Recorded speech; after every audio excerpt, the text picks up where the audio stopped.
તો સાંજની જમવાની તૈયારી કરીએ, તમને બતાવી દઈએ. આ છે ચોખા, જીરાસા, તુવેરદાળ મિક્સ કરીને તુવેરદાળની ખીચડી બનાવવાની. આ તેનો વઘાર. સેવ ટમેટાનું શાક સાથે તુવેરદાળની ખીચડી, સેવ ટમેટાનું શાક. જમો આવજો.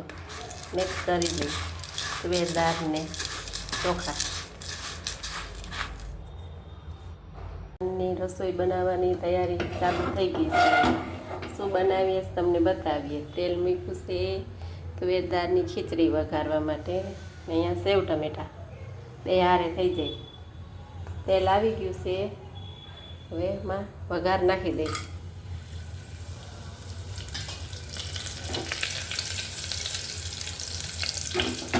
તુવેરદાળની ખીચડી બહુ મસ્ત લાગે. તો સેવ ટમેટાનું શાક બની ગયું. તુવેરદાળની ખીચડી એ થઈ ગઈ. જમવા આવજો. ગરમા ગરમ તુવેરદાળની ખીચડી, સેવ ટમેટાનું શાક. તો જમવા બેસીએ છીએ. જમવામાં શું બનાવ્યું તમને બતાવીએ. તુવેરદાળની ખીચડી, સેવ ટમેટાનું શાક અને ઘઉંની રોટલી. જમવા આવજો.